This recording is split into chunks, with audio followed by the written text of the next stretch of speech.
un agent muni de 5 milliards de francs CFA franchit la frontière avec une mission unique, renverser Ibrahim Traoré.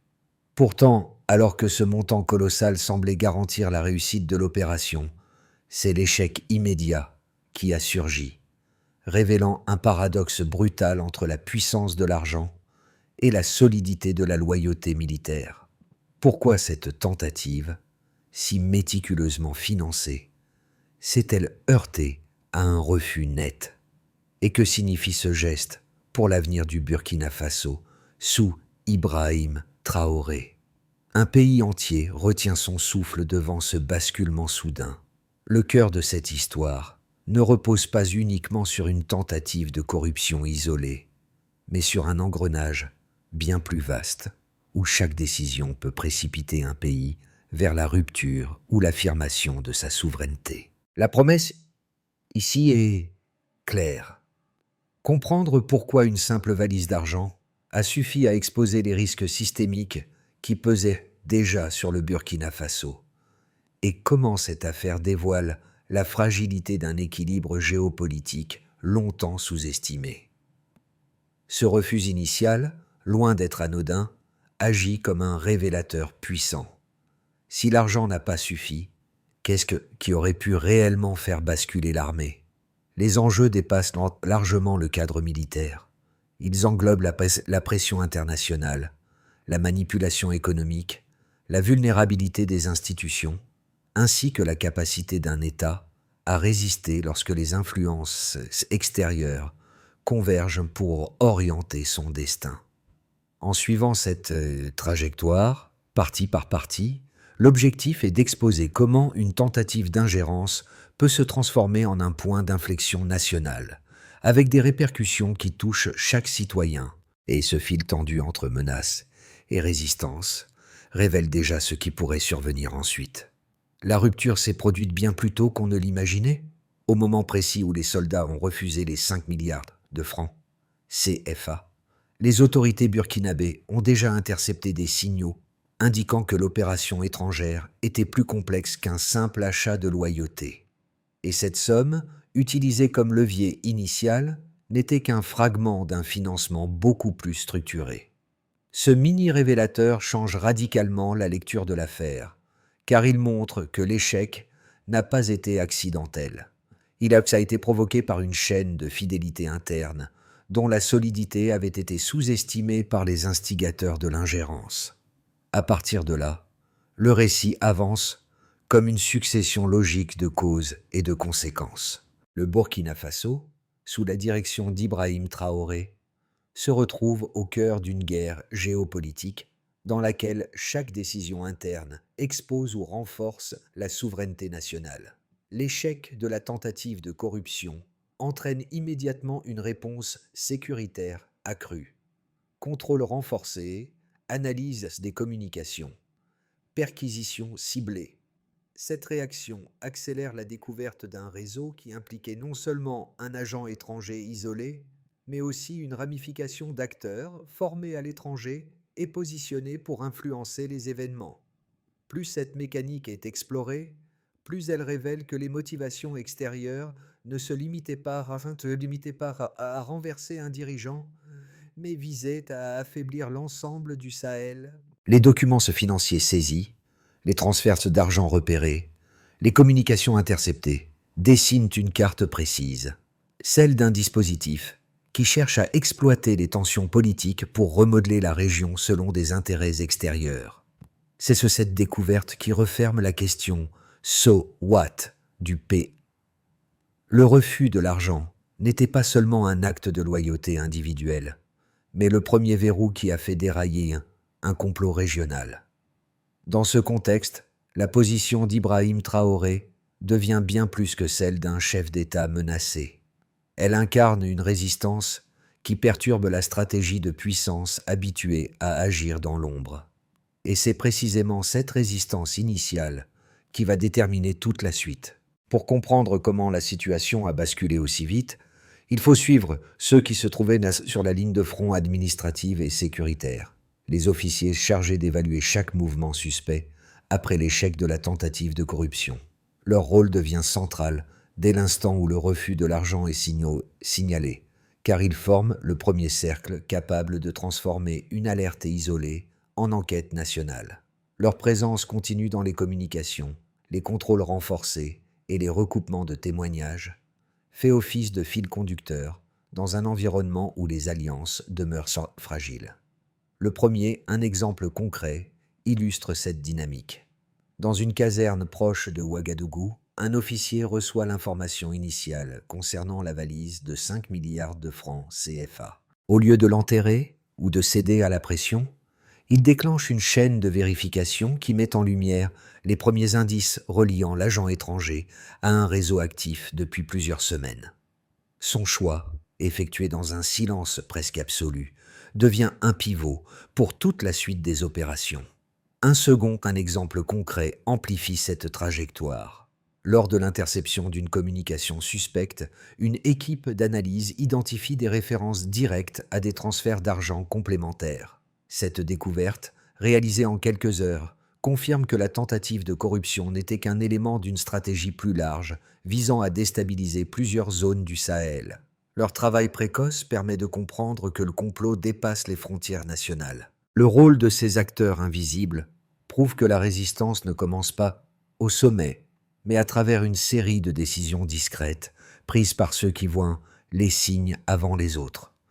Et c'est là que tout commence vraiment. Tout démarre avec un geste simple, un refus net. 5 milliards de francs. CFA a laissé intact dans une valise qui devait acheter une trahison. Les soldats préviennent aussitôt leurs supérieurs. Ce signal, apparemment isolé, devient la première fissure dans une opération étrangère, conçue pour être silencieuse. L'alerte remonte vite. Les premières inspections surgissent. Les officiers identifient des mouvements anormaux autour de la zone frontalière. Ils découvrent que l'agent étranger n'est pas seul. Et chaque détail renforce la gravité de la situation. Puis, tout s'accélère. Les contrôles se multiplient.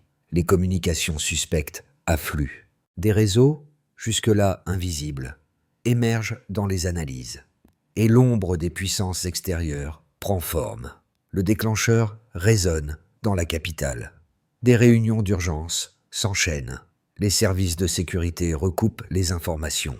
Les perquisitions ciblent des individus liés à des transferts financiers récents. Et l'enquête révèle que la tentative de corruption n'est que la façade d'un ensemble bien plus vaste. Arrive le moment du basculement. L'agent étranger est localisé, suivi, piégé. La valise pleine d'argent devient l'objet central d'un piège inversé. Et le 8 novembre 2024, la capture console toute une chaîne d'efforts. C'est là que le rôle d'Ibrahim Traoré se resserre dans l'intrigue. Le capitaine devient le point focal de la résistance. Chaque étape de l'opération confirme que son renversement était l'objectif final. Les pressions extérieures apparaissent clairement, et sa position devient l'axe autour duquel tout tourne. La tension atteint son sommet. Les forces de sécurité diffusent des processus d'épreuves internes. Les interceptions de communication montrent des agents locaux en lien avec des intermédiaires étrangers. Les documents financiers exposent d'énormes montants déjà en circulation. Et le réseau prend une dimension transnationale incontestable. La réaction populaire surgit presque immédiatement. Les rues se remplissent de manifestations de soutien.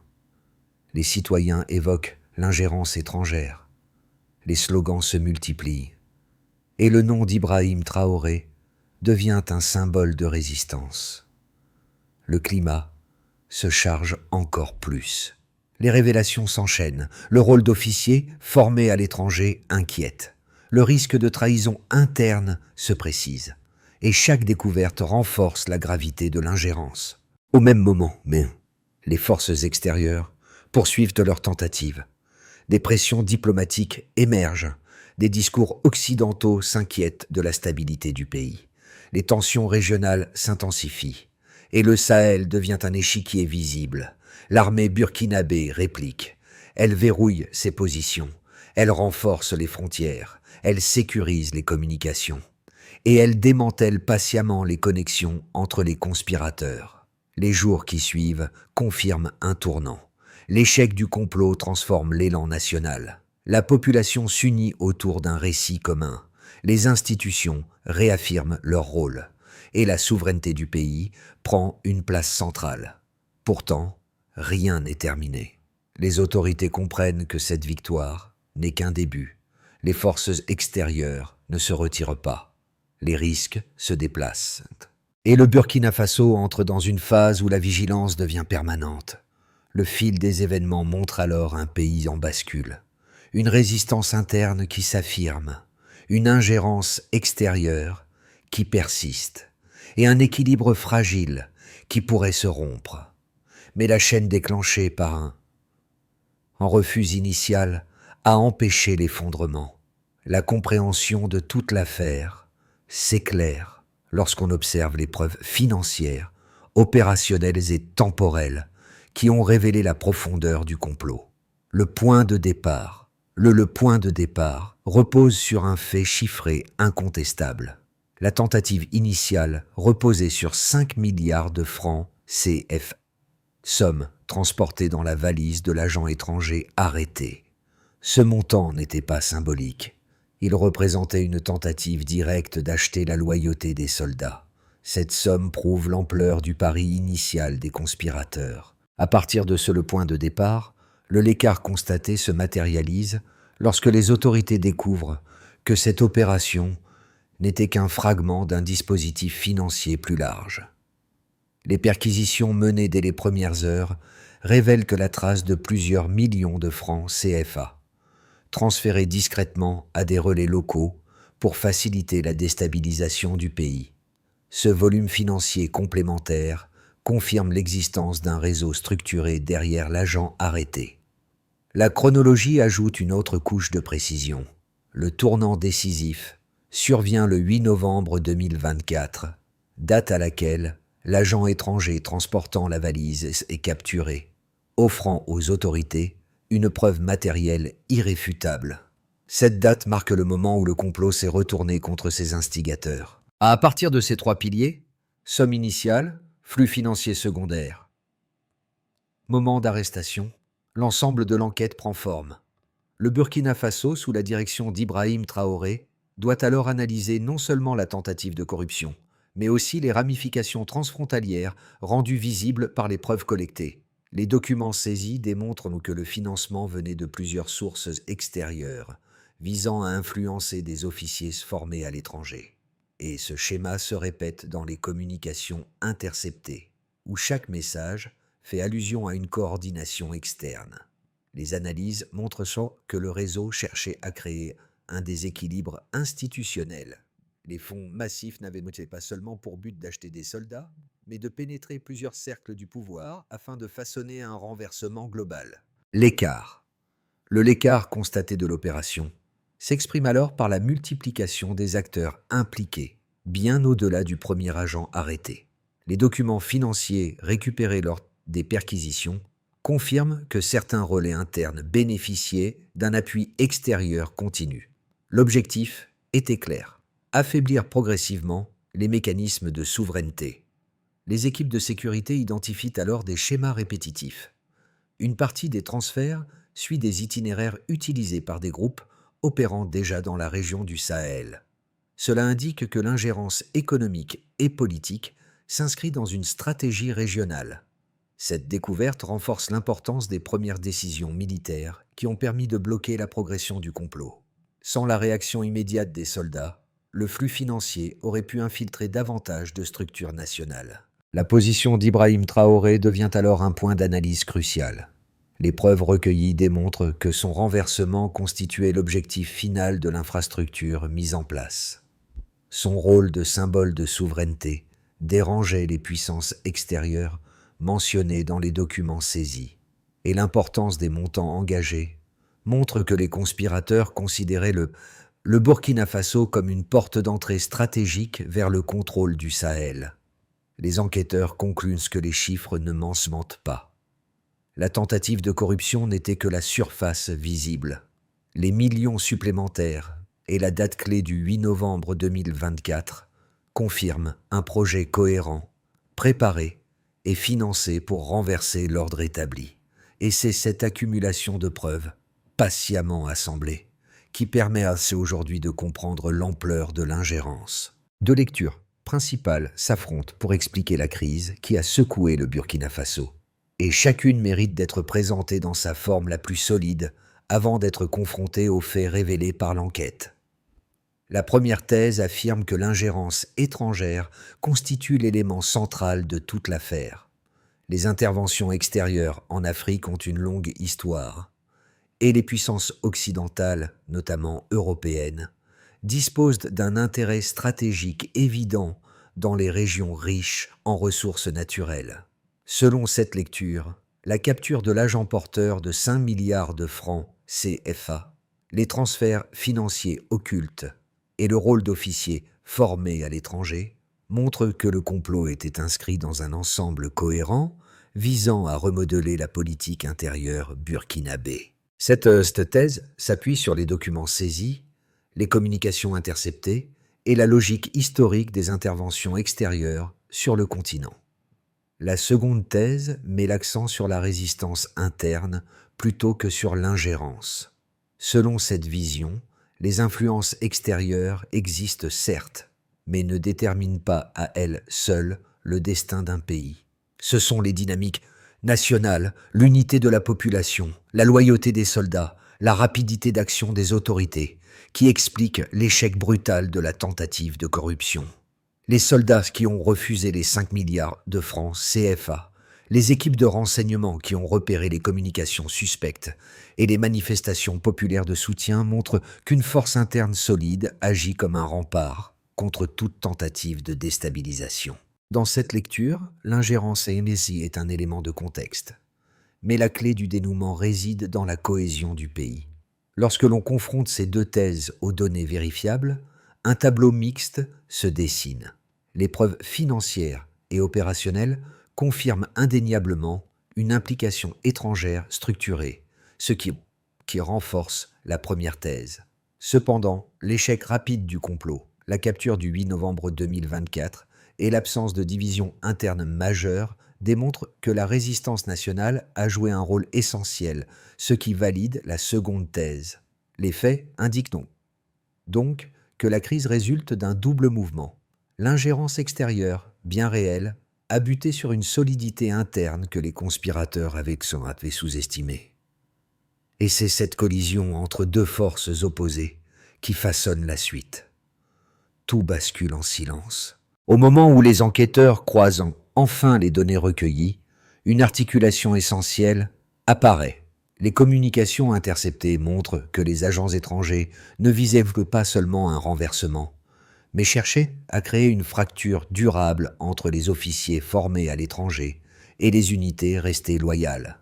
Ce glissement, discret mais décisif, change entièrement la lecture stratégique. Une découverte renforce ce tournant. Les documents financiers saisis révèlent que certains transferts avaient été programmés pour activer des relais internes après l'arrestation de l'agent principal, comme si les commanditaires anticipaient une défaillance du premier plan.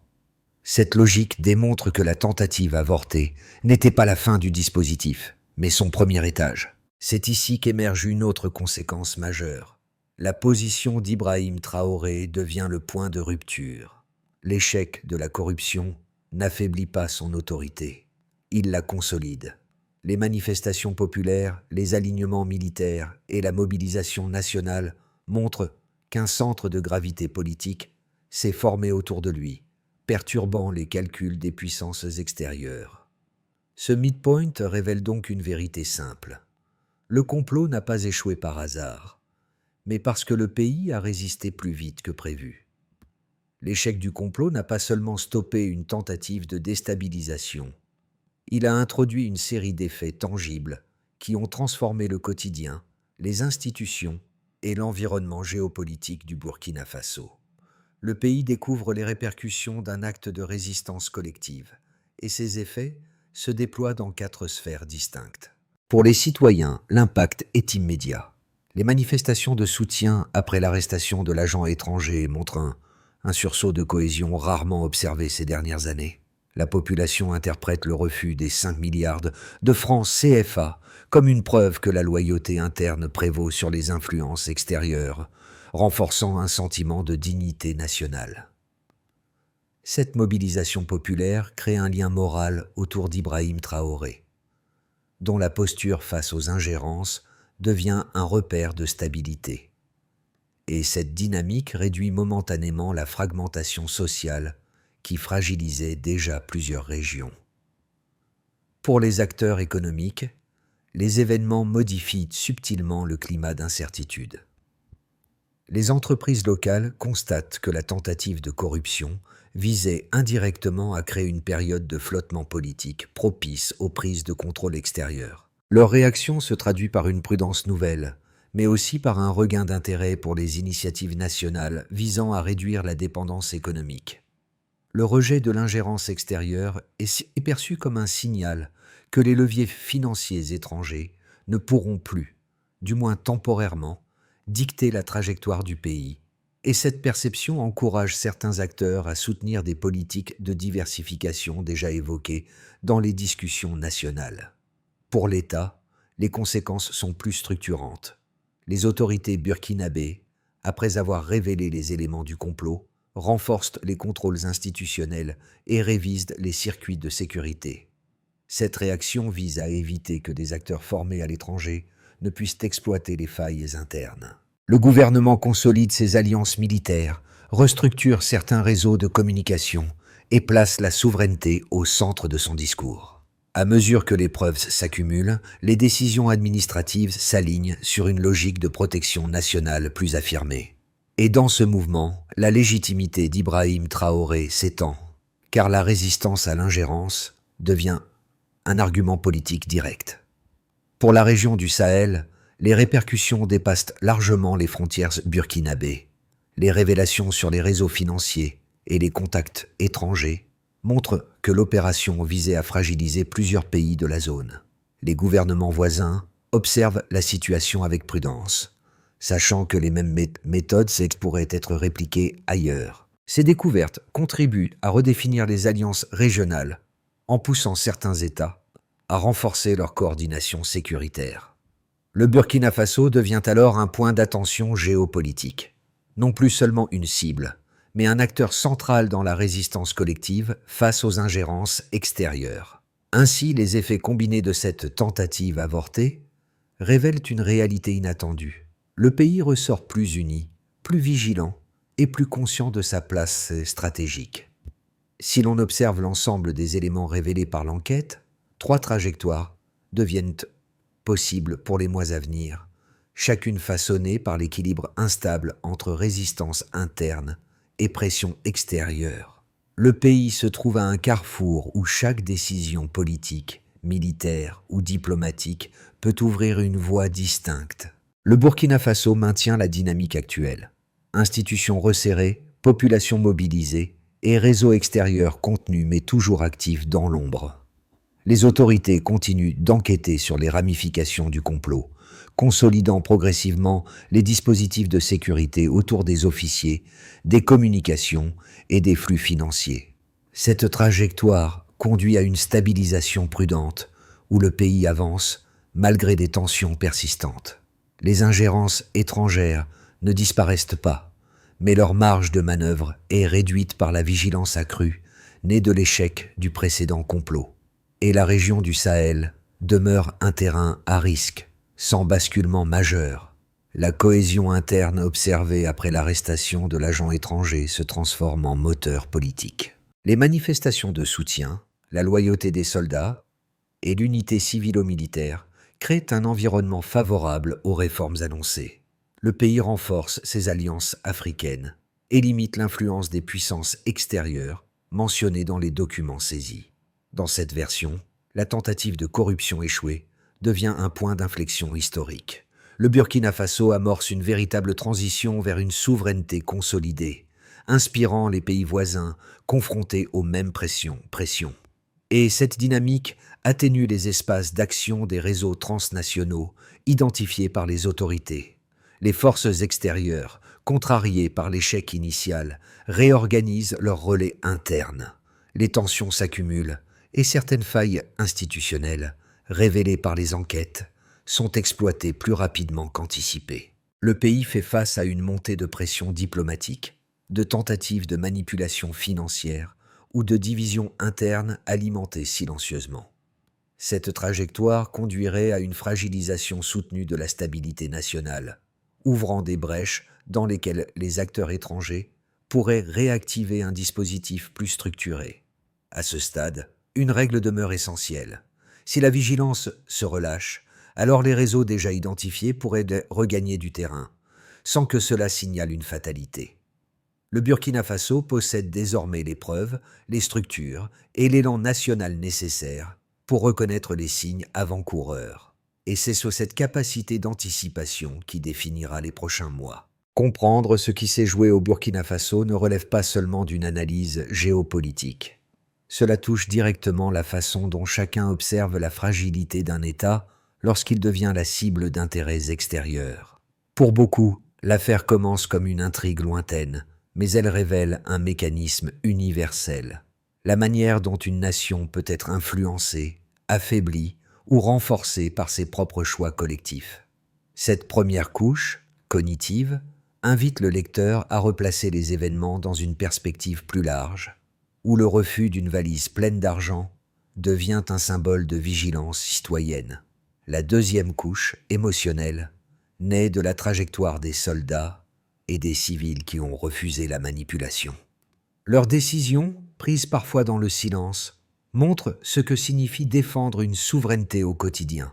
Les manifestations qui suivent, les élans de solidarité et la volonté de protéger l'unité du pays, donnent une dimension humaine à un complot élaboré loin des regards. Ce vécu partagé résonne avec toute personne confrontée à des pressions extérieures ou à l'idée de perdre le contrôle de son propre environnement politique. Enfin, la troisième couche, pratique, s'adresse à ceux qui cherchent à comprendre comment réagir face à des situations similaires. Les événements du Burkina Faso montrent que la stabilité ne dépend pas uniquement des institutions, mais aussi de la capacité des citoyens à reconnaître les signes d'ingérence, à soutenir les structures légitimes et à poser des questions lorsque des forces extérieures cherchent à influencer le destin national. Cette dimension active offre un point de repère pour réfléchir à la place de chacun dans une période d'incertitude. Et c'est souvent dans cette prise de conscience que naît la capacité d'agir. Face aux ingérences mises en lumière par les enquêtes, un pays ne peut compter uniquement sur la réaction instinctive. Il lui faut une trajectoire claire, structurée, capable d'anticiper les mouvements extérieurs tout en consolidant les forces internes. Et cette trajectoire doit être portée par les institutions, mais aussi par les citoyens qui ont déjà démontré leur vigilance. C'est dans ce cadre que la figure d'Ibrahim Traoré devient un point d'ancrage politique, non pas comme une icône isolée, mais comme le centre d'un effort collectif. Pour commencer, il est important de souligner que sécurisation institutionnelle. Les autorités doivent poursuivre la révision des circuits de commandement et de communication révélés vulnérables. Ce travail s'effectue immédiatement, sous supervision militaire, et se mesure par la réduction des failles exploitées dans la tentative précédente. Chaque amélioration détectable constitue un indicateur direct de solidité accrue. Un autre aspect essentiel réside dans le fait que transparence sur les flux financiers. Les services de contrôle doivent renforcer l'analyse des transferts internes et transfrontaliers. Cette mesure peut être engagée dès les prochains mois, avec un suivi mensuel basé sur la détection d'anomalies similaires à celles observées lors du complot. Moins ces signaux apparaissent, plus la structure nationale gagne en résilience. Il convient également de noter que consolidation civilo-militaire. Les manifestations de soutien et la loyauté des soldats montrent qu'un lien puissant existe déjà. Les autorités peuvent organiser des points de contact réguliers entre responsables locaux et unités sécuritaires. Le succès s'évalue par la rapidité des remontées d'informations et le maintien d'un climat sans fracture interne exploitable. Enfin, il faut rappeler que coordination régionale. Les pays du Sahel ayant été ciblés de manière comparable, une action commune permet d'éviter la répétition des méthodes dette d'ingérence. Les résultats se mesurent par la fluidité des échanges sécuritaires et la détection précoce de réseaux transnationaux. Au moment de refermer cette trajectoire, une image demeure, celle du premier officier, dans la caserne, recevant l'information sur la valise pleine d'argent. C'est dans cette scène silencieuse que tout commence réellement, bien avant que les révélations publiques ou les manifestations ne transforment l'affaire en enjeu national. Ce geste discret, presque invisible, a empêché qu'un réseau entier ne prenne racine. Et c'est ce même fil de vigilance individuelle qui relie l'ensemble du récit. À travers les semaines qui suivent, le pays redécouvre la force collective née de cette décision initiale. La capture du 8 novembre 2024, les preuves financières, les communications interceptées, tout cela n'aurait eu que peu de poids sans ce premier refus. Et dans cette continuité, la figure d'Ibrahim Traoré se charge d'une dimension symbolique, non pas celle d'un héros solitaire, mais celle d'un point d'équilibre autour duquel le pays choisit de tenir. Cette histoire rappelle que ce sont souvent les gestes les plus simples qui détournent les trajectoires les plus dangereuses. Elle montre aussi que la souveraineté ne se défend pas uniquement dans les discours, mais dans les actes quotidiens, parfois anonymes.